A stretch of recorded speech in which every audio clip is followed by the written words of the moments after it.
നിങ്ങളുടെ favourite shows ഇനി ഒരിക്കലും മിസ്സാവില്ല. ഇപ്പോൾ C5 കാണും നിങ്ങളുടെ ഫേവറേറ്റ് ഷോസ് തികച്ചും സൗജന്യമായി.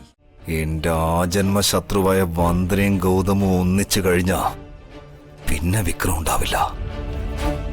വിക്രമിന്റെ സാമ്രാജ്യം തന്നെ നിലംപൊത്തിയിരിക്കും. അതുകൊണ്ട് ആ വിവാഹം നടക്കാൻ പാടില്ല. നടക്കാൻ അനുവദിക്കില്ല ഞാൻ.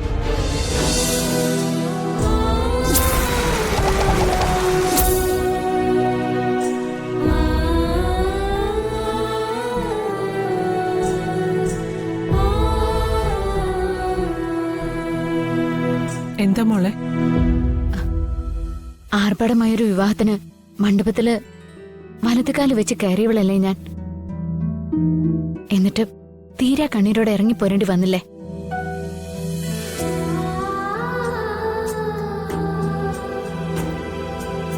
അതുകൊണ്ട് ആർഭാടമായിട്ട് ഒരു ചടങ്ങും വേണ്ട. ഒച്ചയും ബഹളവും ഒന്നുമില്ലാതെ ഒരു താലികെട്ടൽ ചടങ്ങ് മാത്രം മതി. അതിനുള്ള നിവൃത്തിയെ നമുക്കുള്ളൂ. പെണ്ണുകാണൽ ചടങ്ങ് കഴിഞ്ഞ ഉടനെ വിക്രമും വർഷയും പോയി. വിക്രമിനോട് കൂടുതലൊന്നും പറയാനും പറ്റിയില്ല. ഏതായാലും നീയൊന്ന് ഫോൺ ചെയ്തതല്ലേ ഉള്ളൂ. പെണ്ണ് കാണൽ ചടങ്ങിന് കൃത്യമായിട്ട് അവൻ വന്നില്ലേ? അവനെ ഹൃദയമുള്ളവനാ. വർഷമോളുടെ വിവാഹത്തിന് ശേഷം ഈ കുടുംബത്തെ നടത്തുന്ന പ്രധാനപ്പെട്ട ഒരു ചടങ്ങ്. വളരെ വില കൂടിയ ഒരു ഗിഫ്റ്റ് തന്നെ വിക്രം വന്ദനയ്ക്ക് കരുതിയിട്ടുണ്ടാവും. അച്ഛമ്മയ്ക്കൊന്നും മിണ്ടാതിരുന്നൂടെ?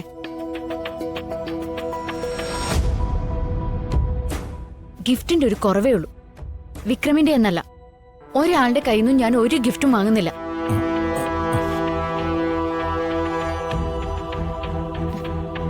എന്റെ കല്യാണത്തിൽ പോലും വിക്രം വരാൻ പാടില്ല.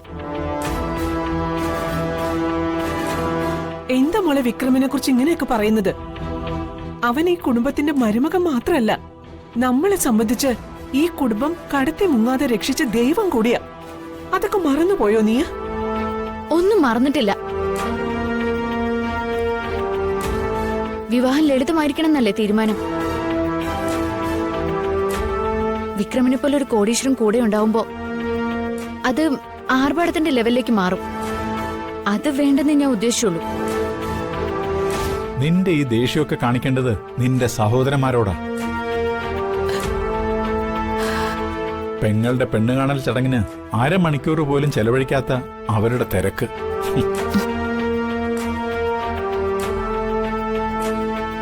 പാഴ് ജന്മങ്ങൾ. അവര് കല്യാണം കൂടാൻ പാടില്ലെന്നാ എന്റെ ആഗ്രഹം. മാധവ, വന്ദന എന്തൊക്കെ പറഞ്ഞാലും വിവാഹ ചടങ്ങിന് വിക്രമിനെ നീ നേരിട്ട് പോയി വിളിക്കണം.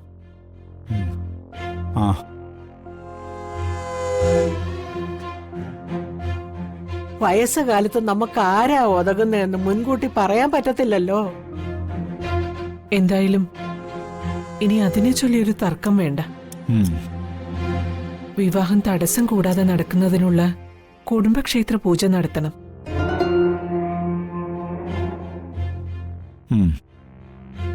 ആർഭാടങ്ങളെല്ലാം ഒഴിവാക്കിയെന്ന് വെച്ച് ആചാരങ്ങളും ചടങ്ങുകളും ഒക്കെ നമുക്ക് ഒഴിവാക്കാൻ പറ്റില്ലല്ലോ.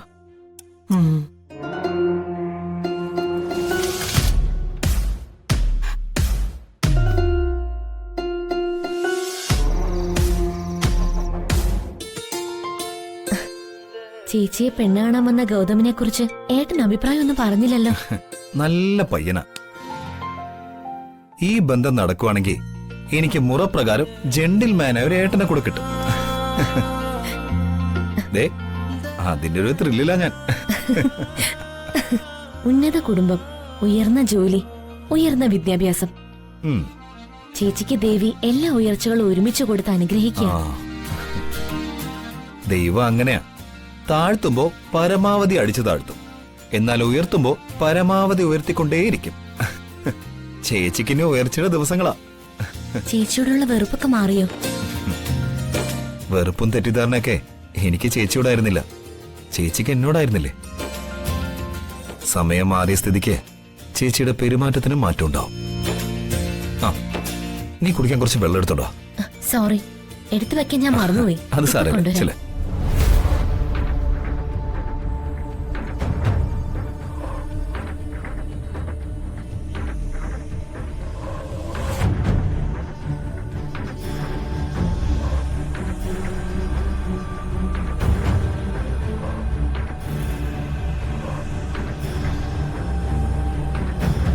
ഗൗതം ആയുർവേദ മരുന്നുകളിൽ മയക്കുമരുന്നിന്റെ സാന്നിധ്യം എന്ന വിഷയത്തെക്കുറിച്ച് ഗവേഷണം നടത്തുന്നവൻ. ഇൻവെസ്റ്റിഗേറ്റീവ് റിപ്പോർട്ടർ അല്ലേ? എന്റെ ബിസിനസിന്റെ അസ്ഥിവാരത്തിലേക്ക് തൂലിക തുളച്ചിറക്കുന്നവൻ. എന്റെ ആജന്മ ശത്രുവായ വന്ദനയും ഗൗതമും ഒന്നിച്ചു കഴിഞ്ഞാ പിന്നെ വിക്രം ഉണ്ടാവില്ല. വിക്രമിന്റെ സാമ്രാജ്യം തന്നെ നിലംപൊത്തിയിരിക്കും. അതുകൊണ്ട് ആ വിവാഹം നടക്കാൻ പാടില്ല. നടക്കാൻ അനുവദിക്കില്ല ഞാൻ.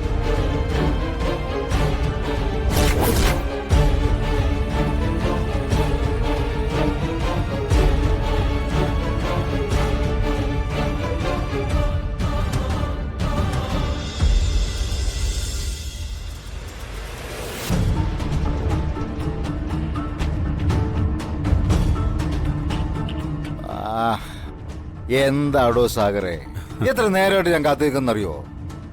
ഒന്നുമില്ലെങ്കിൽ ഞാനൊരു പഴയ MLA ആണെന്നുള്ള കാര്യം നാം മറന്നോ? അയ്യോ, അങ്ങനൊന്നും വിചാരിക്കില്ല സാറേ. വലിയവനെന്നും വലിയവൻ തന്നെയാ. ആ ഒരു ബഹുമാനം കുറുപ്പ് സാറിനോട് എനിക്ക് എന്നും ഉണ്ടാവും. മതി മതി മതി മതി.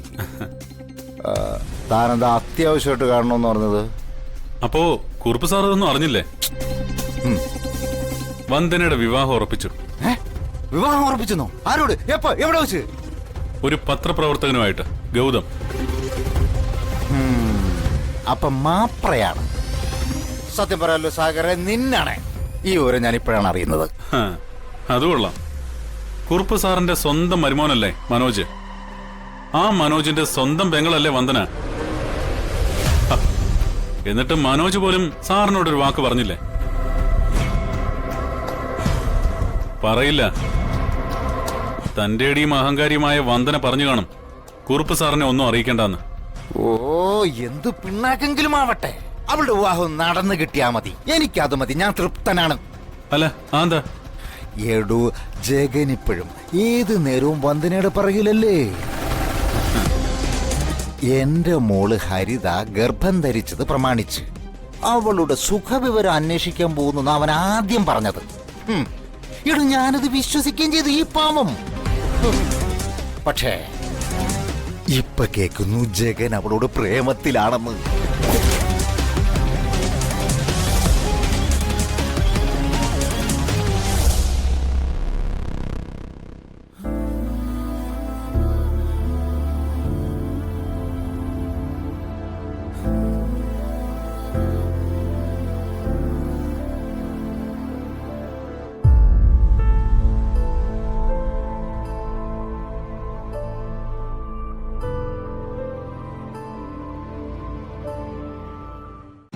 ഡൗൺലോഡ് ചെയ്യൂ C5 ആപ്പ്. കാണൂ എല്ലാ എപ്പിസോഡുകളും സൗജന്യമായി.